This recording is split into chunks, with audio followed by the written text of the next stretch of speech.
Learn to से no. शायद ये चीज तुमने पहले भी कई बार सुनी होगी, और अगर तुम अपनी लाइफ में कुछ बड़ा अचीव करना चाहते हो तो तुम्हें इस नो की इंपॉर्टेंस पता होनी चाहिए। अब देखो भाई, जब तुम अपने एक बड़े गोल की ओर बढ़ने लगते हो, let's say you want to become a self made millionaire before 24, और तुम्हारे अंदर सच में इस गोल को अचीव करने के लिए एक बर्निंग डिजायर है। अब तुम इस पर काम करना स्टार्ट करते हो और कुछ दिनों के बाद तुम्हें रियलाइज होता है कि तुम्हारा टाइम तुम्हारा सबसे बड़ा एसेट है। फिर कभी तुम्हारे दोस्त का कॉल आता है और वो कहता है कि चल भाई कहीं घूमने चलते हैं, और तुम हाँ कर देते हो। फिर तुम किसी XYZ जगह पर घूमने चले जाते हो। अब यहाँ पर मैं बिल्कुल भी इस चीज को कंसिडर नहीं कर रहा कि भाई दोस्ती भी जरूरी होती है, घूमना भी जरूरी होता है, इससे एक्सपीरियंसेस और मेमोरीज बनती है। मैं इस चीज को बिल्कुल भी कंसिडर नहीं कर रहा। इस चीज को कुछ टाइम के लिए साइड में रखते हैं, क्योंकि अगर तुम सीरियसली कुछ बड़ा करना चाहते होगे तो ये सब चीजें तुम्हारे लिए मैटर ही नहीं करेंगी। इंस्टेड जिस प्रोसेस में तुम अभी हो,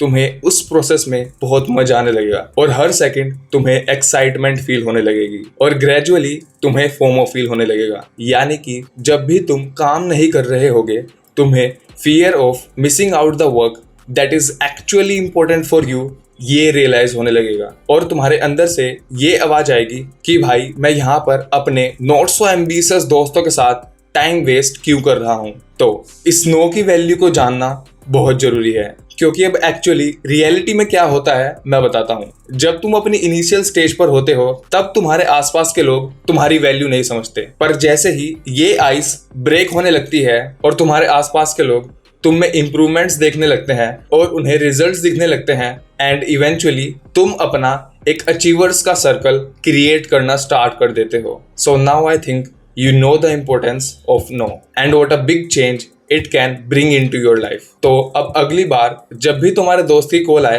या फिर किसी की भी कॉल आए और तुम्हें लगे कि भाई मेरा टाइम वेस्ट होने वाला है, तो बिना कुछ सोचे समझे जस्ट से नो, दैट्स इट। क्योंकि it's not just your time that got wasted but also your energy that will get wasted। क्योंकि एक ट्रेवल के बाद या फिर एक इवेंट के बाद तुम्हारा माइंड और तुम्हारी बॉडी एग्जॉस्टेड हो जाते हैं, और फिर इसके बाद तुम्हारे माइंड को और तुम्हारी बॉडी को रेस्ट चाहिए, और इन दोनों को वापस से काम करने के लिए और वापस से ट्रैक पर लाने के लिए रीसेट करना पड़ता है, जिसमें बहुत सारा टाइम भी लग सकता है।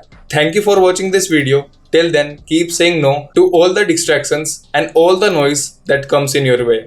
That's it for today. Let's do it again tomorrow.